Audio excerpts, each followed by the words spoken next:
My fellow Americans, the Navy Department of the United States has reported to me that on the morning of September 4th, the United States destroyer Greer, proceeding in full daylight toward Iceland, had reached a point southeast of Greenland.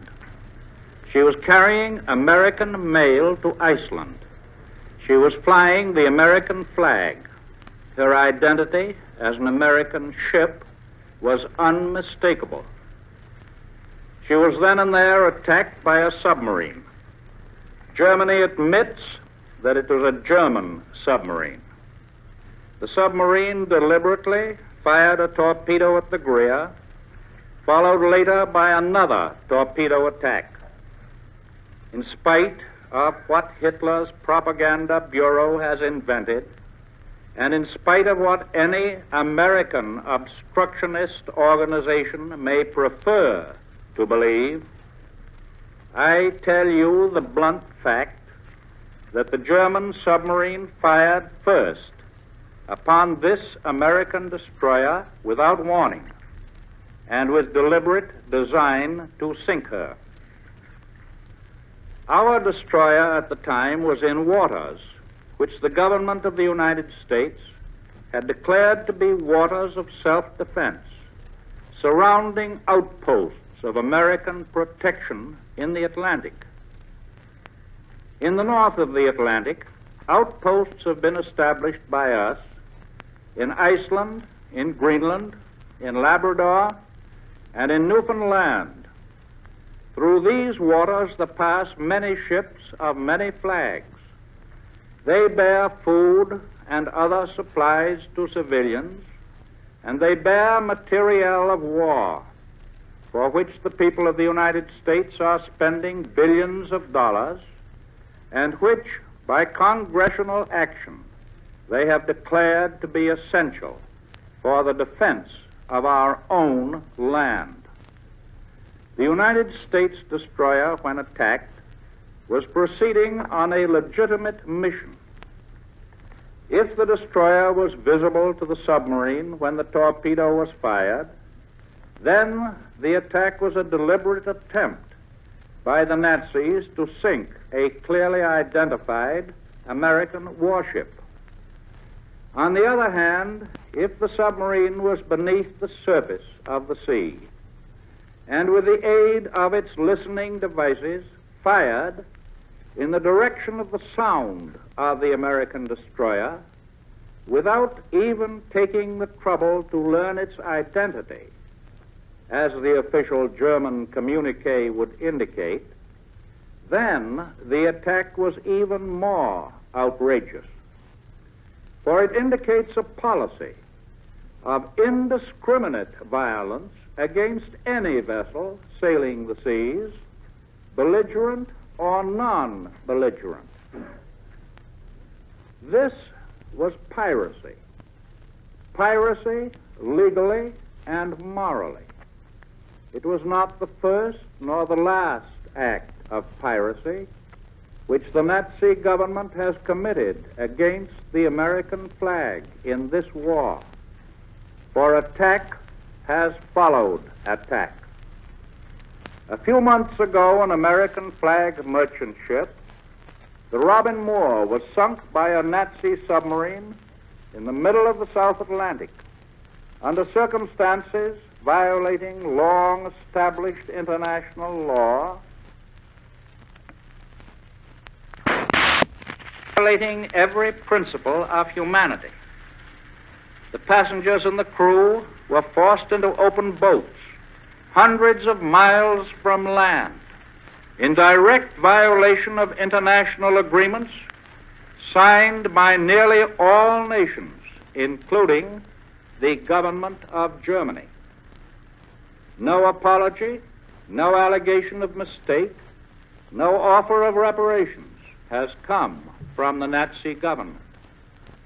In July 1941, nearly 2 months ago, an American battleship in North American waters was followed by a submarine which for a long time sought to maneuver itself into a position of attack upon the battleship.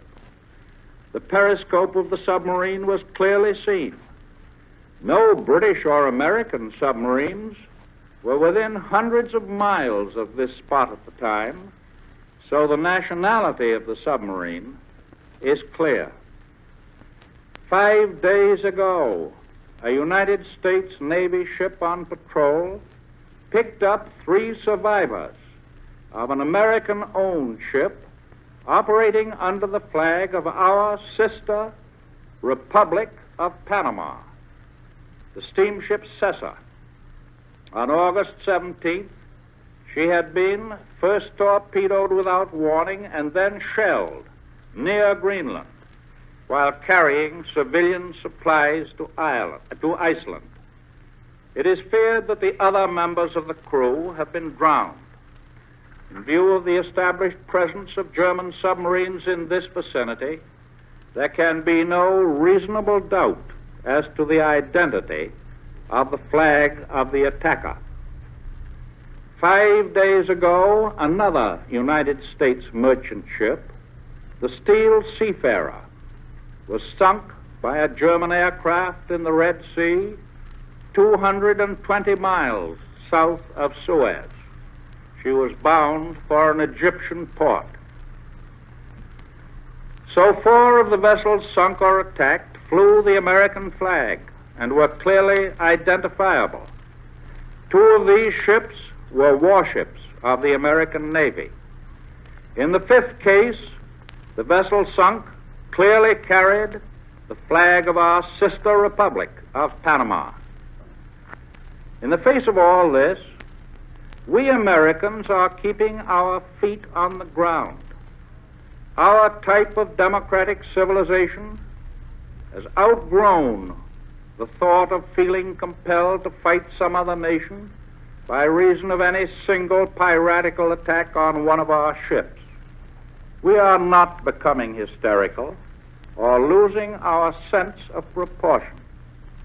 Therefore, what I am thinking and saying tonight does not relate to any isolated episode. Instead, we Americans are taking a long-range point of view in regard to certain fundamentals, a point of view in regard to a series of events on land and on sea, which must be considered as a whole, as a part of a world pattern. It would be unworthy of a great nation to exaggerate an isolated incident or to become inflamed by some one act of violence. But it would be inexcusable folly to minimize such incidents in the face of evidence which makes it clear that the incident is not isolated but is part of a general plan. The important truth is that these acts of international lawlessness are a manifestation of a design that has been made clear to the American people for a long time. It is the Nazi design to abolish the freedom of the seas and to acquire absolute control and domination of these seas for themselves. For with control of the seas in their own hands, the way can obviously become clear for their next step: domination of the United States, domination of the Western Hemisphere by force of arms. Under Nazi control of the seas, no merchant ship of the United States or of any other American republic would be free to carry on any peaceful commerce except by the condescending grace of this foreign and tyrannical power. The Atlantic Ocean, which has been and which should always be a free and friendly highway for us, would then become a deadly menace to the commerce of the United States, to the coasts of the United States, and even to the inland cities of the United States. The Hitler government, in defiance of the laws of the sea, in defiance of the recognized rights of all other nations, has presumed to declare on paper that great areas of the seas, even including a vast expanse lying in the Western Hemisphere, are to be closed, and that no ships may enter them for any purpose except at peril of being sunk. Actually, they are sinking ships at will and without warning in widely separated areas, both within and far outside of these far-flung pretended zones. This Nazi attempt to seize control of the oceans is but a counterpart of the Nazi plots now being carried on throughout the Western Hemisphere, all designed toward the same end. For Hitler's advance guards, not only his avowed agents, but also his dupes among us, have sought to make ready for him footholds, bridgeheads in the New World, to be used as soon as he has gained control of the oceans. His intrigues, his plots, his machinations, his sabotage in this new world are all known to the government of the United States. Conspiracy has followed conspiracy. For example, last year a plot to seize the government of Uruguay was smashed by the prompt action of that country, which was supported in full by her American neighbors. A like plot was then hatching in Argentina, and that government has carefully and wisely blocked it at every point. More recently, an endeavor was made to subvert the government of Bolivia. And within the past few weeks, the discovery was made of secret air landing fields in Colombia, within easy range of the Panama Canal. I could multiply instance upon instance. To be ultimately successful in world mastery, Hitler knows that he must get control of the seas. He must first destroy the bridge of ships, which we are building across the Atlantic, and over which we shall continue to roll the implements of war to help destroy him, to destroy all his works in the end.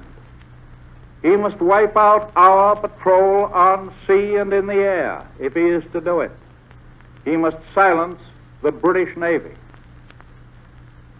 I think it must be explained over and over again to people who like to think of the United States Navy as an invincible protection that this can be true only if the British Navy survives. And that, my friends, is simple arithmetic.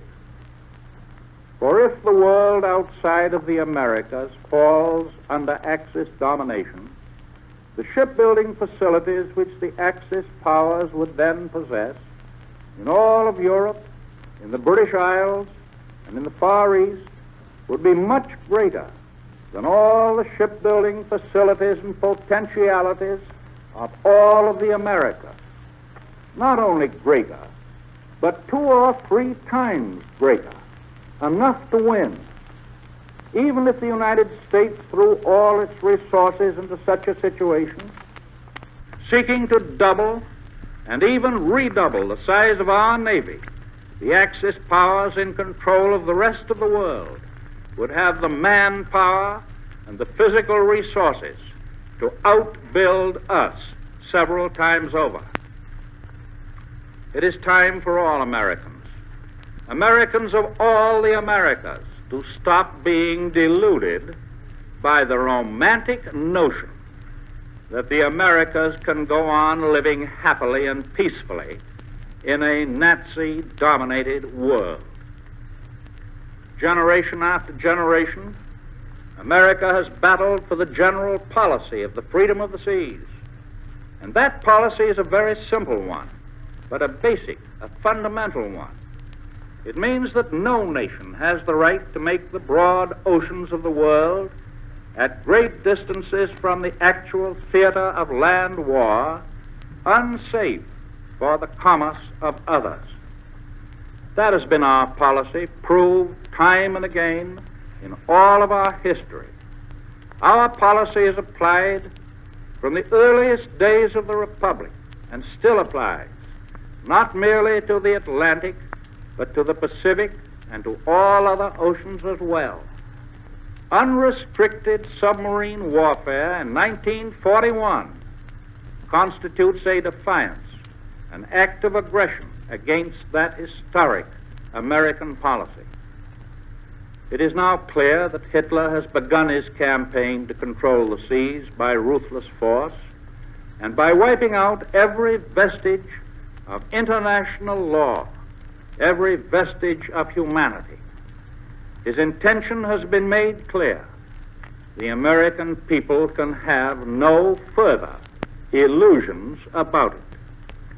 No tender whisperings of appeasers that Hitler is not interested in the Western Hemisphere, no soporific lullabies that a wide ocean protects us from him, can long have any effect on the hard-headed, far-sighted, and realistic American people.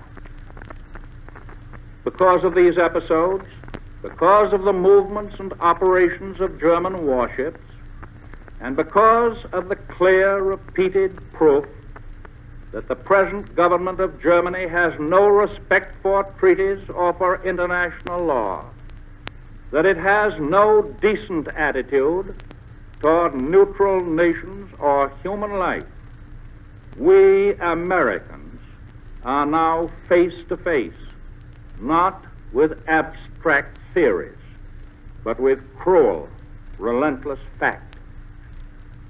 This attack on the Greer was no localized military operation in the North Atlantic. This was no mere episode in a struggle between two nations. This was one determined step toward creating a permanent world system based on force, on terror, and on murder. And I am sure that even now the Nazis are waiting to see whether the United States will, by silence, give them the green light to go ahead on this path of destruction. The Nazi danger to our Western world has long ceased to be a mere possibility.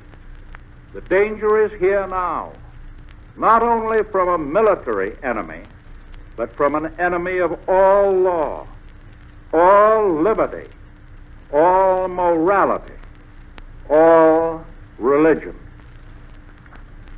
There has now come a time when you and I must see the cold, inexorable necessity of saying to these inhuman, unrestrained seekers of world conquest and permanent world domination by the sword, you seek to throw our children and our children's children into your form of terrorism and slavery. You have now attacked our own safety. You shall go no further. Normal practices of diplomacy, note writing, are of no possible use in dealing with international outlaws who sink our ships and kill our citizens. One peaceful nation after another has met disaster because each refused to look the Nazi danger squarely in the eye until it had actually had them by the throat. The United States will not make that fatal mistake. No act of violence, no act of intimidation will keep us from maintaining intact two bulwarks of American defense. First, our line of supply of material to the enemies of Hitler. And second, the freedom of our shipping on the high seas. No matter what it takes, no matter what it costs, we will keep open the line of legitimate commerce in these defensive waters of ours. We have sought no shooting war with Hitler. We do not seek it now. But neither do we want peace so much that we are willing to pay for it by permitting him to attack our naval and merchant ships while they are on legitimate business.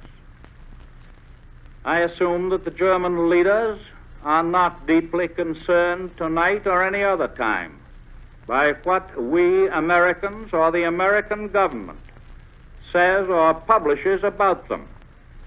We cannot bring about the downfall of Nazism by the use of long-range invective.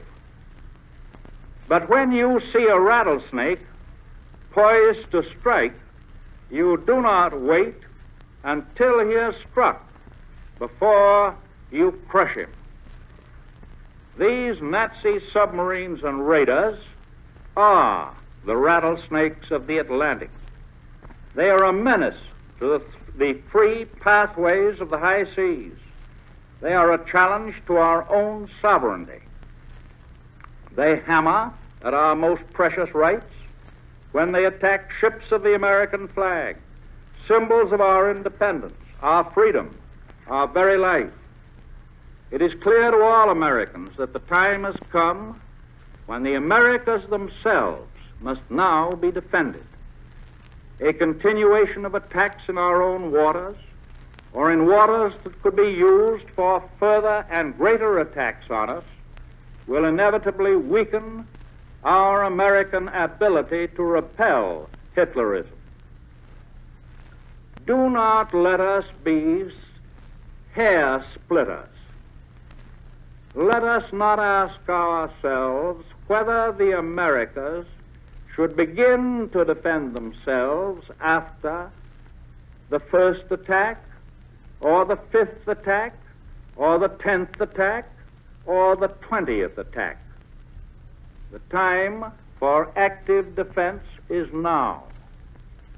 Do not let us split hairs. Let us not say we will only defend ourselves if the torpedo succeeds in getting home, or if the crew and the passengers are drowned. This is the time for prevention of attack. If submarines or raiders attack in distant waters, they can attack equally well within sight of our own shores. Their very presence in any waters which America deems vital to its defense constitutes an attack. In the waters which we deem necessary for our defense, American naval vessels and American planes will no longer wait until Axis submarines lurking under the water or Axis raiders on the surface of the sea strike their deadly blow first. Upon our naval and air patrol, now operating in large number over a vast expanse of the Atlantic Ocean, falls the duty of maintaining the American policy of freedom of the seas now. That means very simply, very clearly, that our patrolling vessels and planes protect all merchant ships, not only American ships, but ships of any flag engaged in commerce in our defensive waters. They will protect them from submarines. They will protect them from surface raiders. This situation is not new.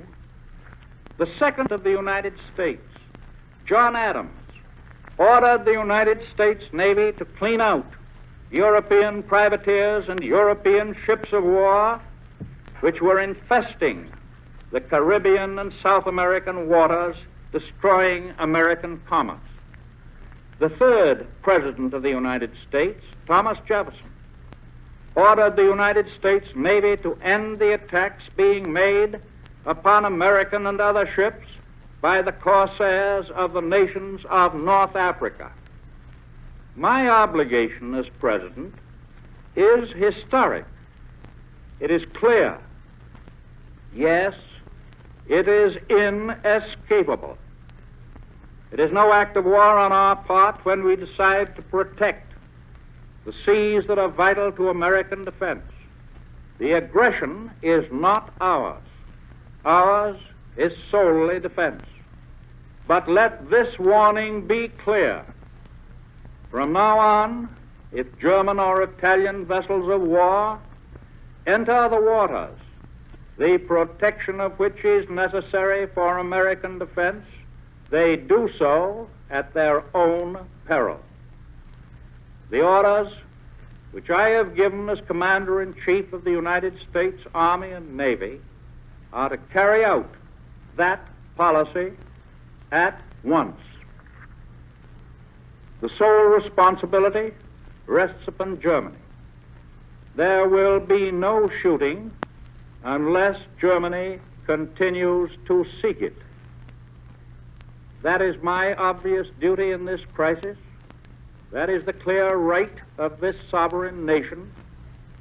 This is the only step possible if we would keep tight the wall of defense which we are pledged to maintain around this Western Hemisphere. I have no illusions about the gravity of this step. I have not taken it hurriedly or lightly. It is the result of months and months of constant thought and anxiety and prayer. In the protection of your nation and mine, it cannot be avoided. The American people have faced other grave crises in their history with American courage, with American resolution. They will do no less today. They know the actualities of the attacks upon us. They know the necessities of a bold defense against these attacks. They know that the times call for clear heads and fearless hearts. And with that inner strength that comes to a free people conscious of their duty, conscious of the righteousness of what they do, they will, with divine help and guidance, stand their ground against this latest assault upon their democracy, their sovereignty, and their freedom.